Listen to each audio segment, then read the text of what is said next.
बाल बाल बच गए मुख्तार अंसारी। यहाँ से जो सदर के विधायक हैं वो बाल बाल बच गए। ट्रक पर लिखा हुआ है कि बेटा सटला की गईला, तो उस अपराधी के साथ जिन लोगों ने सटा उनकी दुर्दशा मऊ में हो रही है। 42 साल से भारतीय जनता पार्टी और जनसंघ में मिला करके काम किया हूँ। कौन ऐसा टिकट मांगने वाला है जो इतना समय दिया है? ये अब तक कहाँ थे लोग जो भाजपा असली बन रहे हैं? वो कई बरस से इसमें है। दल बदलू भी दल बदलू मैं नहीं हूँ। मैं तो उस समय बहुजन समाज पार्टी में गया और मायावती ने मुझे टिकट दे दिया, दूसरी बार मायावती, कि भारतीय जनता पार्टी भी बहुजन समाज पार्टी को मुख्यमंत्री दलित के नाम पर मायावती को लोगों ने मुख्यमंत्री बना दिया। और 41,000 वोट में भारतीय जनता पार्टी का पहला व्यक्ति यहाँ मऊ सदर विधानसभा का हूँ कि 41,000 से अधिक वोट हमको लोगों ने दिया था। नमस्ते, मैं अभिषेक। इस समय मौसम तो सर्दी का है, लेकिन पूरा माहौल में गर्माहट है। गर्माहट इस वजह से है क्योंकि विधानसभा चुनाव की घोषणा हो गई है।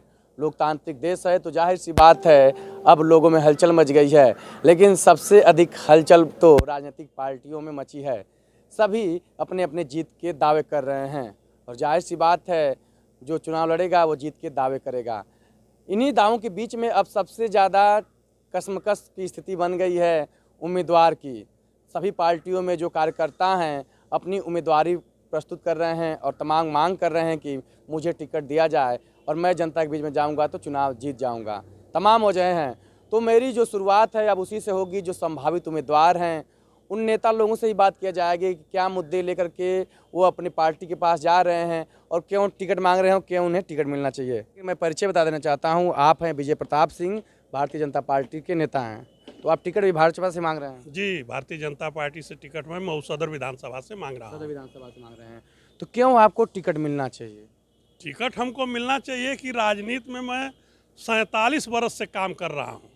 आज जब जनसंघ एक पार्टी हुआ करती थी जिसका चुनाव निशान दीपक था, 1974 में दीपक चुनाव निशान के लिए हम गांव में घूम घूम कर दीवार पर दीपक बनाते थे। और ये मंशा थी समाज की सेवा के लिए, देश की सेवा के लिए। तो उस समय से मैं हूँ, 47 वर्ष लगभग हो गया। 47 वर्ष के बाद जब छात्र संघ का मैं अध्यक्ष हुआ और उसके बाद फिर बाद में भारतीय जनता पार्टी ने हमको मऊ विधानसभा का उम्मीदवार बनाया था। मऊ सदर, इसी जहां आप खड़े हैं इसी सदर विधानसभा से हम चुनाव लड़े थे। कब लड़े थे चुनाव? 1996 में। 1996 में तो भाजपा से लड़े थे आप? भारतीय जनता पार्टी से ही लड़े थे। कमल निशान। जीत हुई थी आपकी? नहीं, हम चुनाव हार गए, दूसरे नंबर पर थे। यहाँ से मुख्तार अंसारी बहुजन समाज पार्टी के उम्मीदवार थे, वो चुनाव लड़े थे। उसके बाद मतलब मुख्तार अंसारी वहीं से विधायक बने? हाँ, पहली बार विधायक मुख्तार अंसारी बने थे। इसके पहले वो चुनाव हार चुके थे।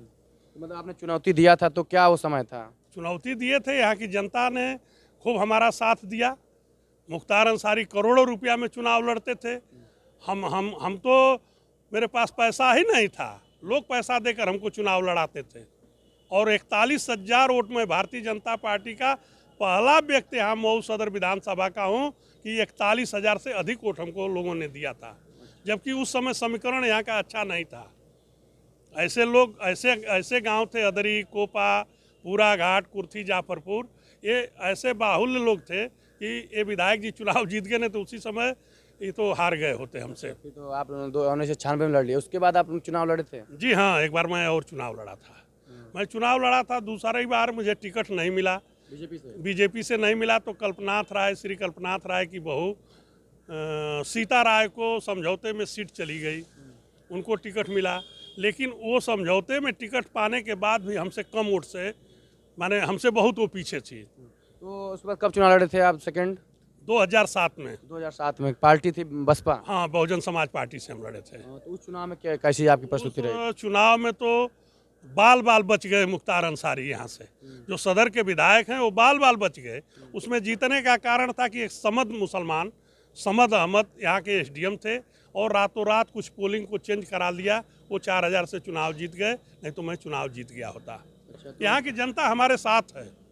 जनता साथ है। तो आप बसपा चुनाव लड़े, फिर कब भाजपा में आ गए? तुरंत आ गए 2 साल के बाद। अच्छा। मैं 4 साल बहुजन समाज पार्टी में था, उसके बाद फिर मैं पुनः वापस आ गया। तो पुनः भाजपा में आ गया, फिर टिकट की मांग कर रहे हैं? टिकट की मांग कर रहे हैं। तो ये तो होता है कि भाजपा में जो संघ के करीब होते हैं उनको टिकट मिलता है। तो संघ से करीब, हमसे अच्छा कौन करीबी है संघ का? हम तो प्रथम वर्ष द्वितीय वर्ष में संघ में काम किया हूँ, आईआरटीसी किया हूँ, मैं बराबर शाखा में काम किया हूँ और संघ की ही कृपा से हम चुनाव लड़े थे दोनों बार।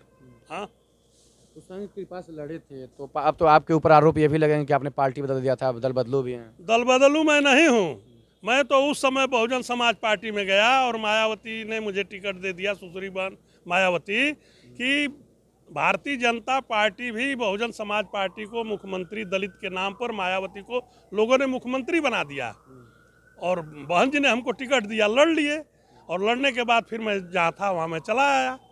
ये कौन सी बात है? अब तक जो इस बात को कहता है कि दल बदल की बात है, मैं कह रहा हूँ कि मेरा 47 वर्ष का राजनीतिक जीवन है, 5 वर्ष बहुजन समाज पार्टी में निकाल दीजिए तो कितना बच गया? 42 साल। मैं 42 साल से भारतीय जनता पार्टी और जनसंघ में मिला करके काम किया हूँ। कौन ऐसा टिकट मांगने वाला है जो इतना समय दिया है? ये अब तक कहाँ थे लोग जो भाजपाई असली बन रहे हैं? वो कई बरस से इसमें हैं। इन लोगों से क्या हमारी बराबरी है? लेकिन ये लोकतंत्र है, ये लोग टिकट मांग सकते हैं, उस पर मेरा रोकने का अधिकार नहीं है, लेकिन जनता बताएगी। क्योंकि मैं चुनाव जब लड़ा था तो 63,000 वोट पाया। यहाँ का हिंदू जनमानस जो समझौते में सीट गई थी वो मात्र 800 वोट पा करके सिमट गई इस मऊ विधानसभा में।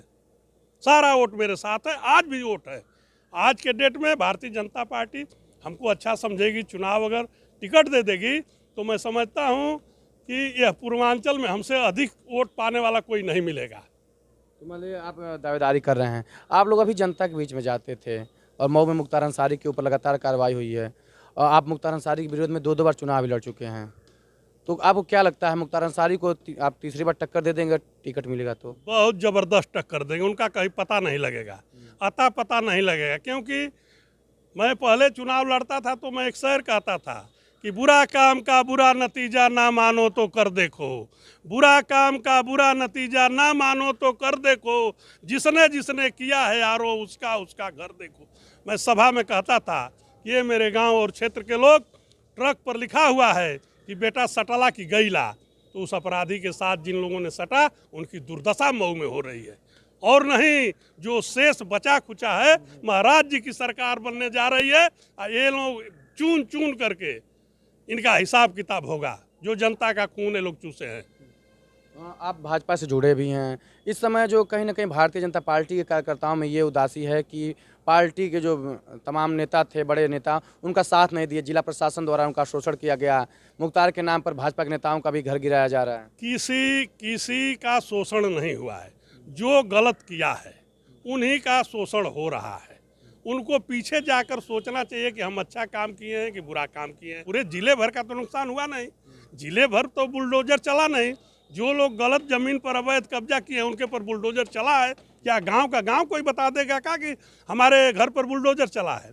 जो लोग गलत हैं वो सूची में हैं, वो प्रशासन की सूची में है, आज नहीं तो कल वो लोग बख्शे नहीं जाएंगे। कोई भाजपा से नाराज नहीं है, कोई भाजपा से नाराज नहीं है। ये इक्का दुक्का जो लोग हैं दूसरे दल के लोग, वो लोग हमेशा इस तरह कहते हैं। तो मान लीजिए आप टिकट मांग रहे हैं कि मुख्तार अंसारी के विरुद्ध आप 2 बार चुनाव लड़े हैं और आपने टक्कर दिया था, लेकिन मऊ में और लोग भी हैं जो टिकट मांग रहे हैं, सबके अपने अपने दावे हैं।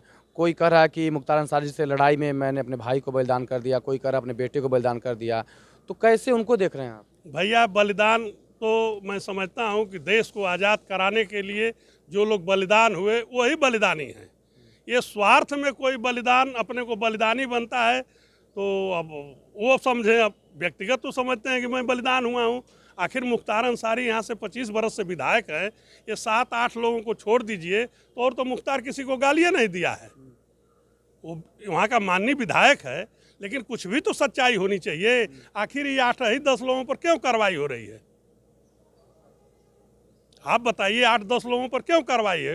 ये लोग उनके साथ सटे थे, रुपए पैसे धन जगह जमीन का उन लोगों का तालमेल था और उसमें गड़बड़ी जब हुई है तो ये लोग अपने को बलिदान कह रहे हैं, हत्या कह रहे हैं, जो भी कहें, कारण यही है। मैं तो मुख्तार अंसारी से 2 बार लड़ा हूँ चुनाव, हमसे अधिक कौन विरोध करने वाला था मुख्तार अंसारी का? लेकिन मुख्तार अंसारी तो आज तक हमसे कभी इस तरह से बात नहीं, जब भी मिलते हैं भाई साहब नमस्कार करके बात करते हैं। हमसे अधिक विरोधी कौन है? मुख्तार अंसारी का जो मंच से मैं ऐलान करता था, 2-2 बार चुनाव लड़ा, उनको मैं पानी पिला दिया, नींद उनकी हराम हो जाती है जब मैदान में मैं रहता हूँ। तो ऐसी बात नहीं है, यहाँ बैलेट की कोई लड़ाई नहीं है, यहाँ धन की लड़ाई है, इसलिए लोगों की हत्या होती है। उन अवैध कब्जा किए हैं, उनको पाकर उनका घर गिर रहा है, सबका क्यों नहीं गिर रहा है भाई? तो आप मान रहे हैं कि मुख्तार अंसारी राजनीतिक रूप से आपके दुश्मन होने के बाद आपको कुछ ऐसा नहीं करते हैं? राजनीति में तो कोई किसी का दुश्मन नहीं है, हम तो मानकर चलते हैं। राजनीति में दोस्त और दुश्मन कोई नहीं है, ये समय का तकाजा है। लेकिन कोई उनका नाम लेकर कहे कि हम इनका बहुत विरोध करते हैं, ये हमको बलिदान कर दिए, मेरे बेटे को बलिदान कर दिए, भाई को बलिदान कर दिए, अरे उसका भी तो कोई कारण होगा। देश में लोगों ने बलिदान दिया, अंग्रेजों को हटाने के लिए बलिदान दिया, उनका एक इतिहास बना है। इनका क्या इतिहास है जो इस तरह से बात लोग करते हैं? ये केवल हवा बांधते हैं जनता के बीच में। तो अब क्या लग रहा है, मुख्तार अंसारी तो इस बार भी हल्ला हो रहा है कि चुनाव लड़ेंगे और अच्छे लड़ेंगे, तो क्या आपको लगा पूरे पिछले 25 सालों में मुख्तार अंसारी ने कुछ काम किया? मुख्तार अंसारी भाई देखिए, अब वो हमेशा जेल ही में थे और जेल में रह करके एक बहाना उनको मिल गया कि भाई मैं जेल में हूँ, क्या कर सकता हूँ। लेकिन जेल में क्यों है वो, ये भी तो आप जान रहे हैं कि क्यों जेल में हैं। वो व्यक्तिगत केवल अपने धन और बल के लिए वो जेल में हैं, हत्या कराए, हत्या में दोषी बनाए गए, इसलिए वो जेल में हैं। और लोगों से कहने का बहाना है कि भाई मैं जेल में हूँ, मैं कुछ कर नहीं सकता हूँ। तो ऐसे लोगों को चुनने की क्या जरूरत है जब बराबर तुम जेल में रहोगे? इसका जवाब इस बार जनता देगी। तो क्या जेल तो हम भी गए हैं बहुत बार, मैं तो 12 बार जेल गया हूँ। हमेशा आंदोलन अच्छा काम के लिए मैं किया हूँ, मैं जेल गया हूँ और छूट करके आता हूँ। आज मेरे ऊपर 151 का भी कोई मुकदमा मेरे ऊपर नहीं है। आप सबसे बड़ा आपका प्रबल दावेदारी है कि आप मुख्तार अंसारी के सामने चुनाव लड़े और 2 बार लड़े, एक बार अच्छे मतलब कुछ ही वोटों से आप चुनाव हार गए। लेकिन पिछली बार भी जो चुनाव लड़े थे भाजपा से थे, वो भी तो अच्छी चुनाव लड़े थे, भाजपा का बैनर नहीं था। तो ये आपकी कई था, लेकिन भाजपा के लोग तो उनको समर्थन खूब कस करके दिए थे। अब वो उनकी पार्टी चली गई है, इनके साथ समाजवादी पार्टी के साथ इनका विलय हो गया है, तो उनका कौन कैंडिडेट होगा उससे हम लोगों को कोई लेना देना नहीं है। भारतीय जनता पार्टी और मऊ का जो जनमानस है वो नेता के रूप में मुझे जानता है और सारे लोगों का स्नेह और आशीर्वाद मिलेगा और मऊ के विकास के नाम पर लोग हमको मतदान करेंगे। अब मैं दिखा दूंगा कि उत्तर प्रदेश की पहली मऊ विधानसभा होगी जो सबसे अच्छा विकास का काम होगा। तो जाहिर सी बात आपने कहा कि तो आपका जो वोट मिलता है आपको पार्टी के दम पे कम मिलता है, आपके व्यक्तिगत प्रभाव मिलता है? नहीं, ये हम नहीं कहेंगे। व्यक्तिगत तो प्रभाव ये है कि जब आदमी रास्ते में चलता है तो कुछ दोस्त और दुश्मन मिलते हैं। मेरा 47 वर्ष का जो कार्यकाल समाज के लिए चला है, इसलिए हमको हमारा साथ लोग देते हैं। पार्टी तो बहुत मजबूत है, मैं पार्टी से ही चुनाव लड़ूंगा। ऐसा नहीं है कि मैं हवा में नहीं घूम रहा हूँ कि पार्टी हमको नहीं लड़ाएगी तो मैं निर्दल लड़ जाऊंगा। मैं ताल ठोकने वाला नहीं हूँ। तो जैसे अगर आप दावेदारी आपकी कैसे मजबूत होगी? आप पार्टी के नाम पे तो और कोई पा जाएगा, तो आपको क्या लग रहा है कोई? अब जो भी पार्टी जिसको टिकट दे देगी हम लोग उसके साथ रहेंगे। लेकिन पार्टी के पास आप कुछ मांगे रखे होंगे ना, तो प्रबल मांगे में क्या होगा? पार्टी का यहाँ का जन जानता है कि ये नेता है, 2 बार चुनाव लड़े हैं, हारे हैं। मैं 47 वर्ष से मऊ की राजनीति में हूँ। कोई व्यवसायी, कोई व्यापारी, कोई अधिकारी, कोई गरीब दुखिया, मैं कहीं किसी का कब्जा नहीं किया हूँ, न किसी का एक पैसा मेरे ऊपर बकाया है, न मैं किसी को गाली दिया हूँ। तो स्नेह और प्यार के साथ वोट मिलेगा, किसी के धमकाने और डरवाने से नहीं मिलेगा। लेकिन साथ और व्यवहार के नाते, सरकार के नीति और नीतियों के नाते अवश्य मऊ का मुसलमान मऊ का अच्छा प्रतिनिधि चुनने में मेरा सहयोग करेगा, हमको लोग वोट करेंगे। ये थे विजय प्रताप सिंह जो बीजेपी से अपनी प्रबल उम्मीदवारी प्रस्तुत कर रहे हैं। लेकिन अब टिकट किसको मिलेगा ये तो भाजपा तय करेगी। लेकिन जो चर्चाओं का दौर है कि इनको टिकट मिल सकता है, उनमें इनका भी एक नाम है। और नाम इसलिए है क्योंकि ये बाहुबली विधायक मुख्तार अंसारी के खिलाफ 2 बार चुनाव लड़ रहे हैं और दोनों चुनाव इन्होंने अच्छे मतों से लड़ा था।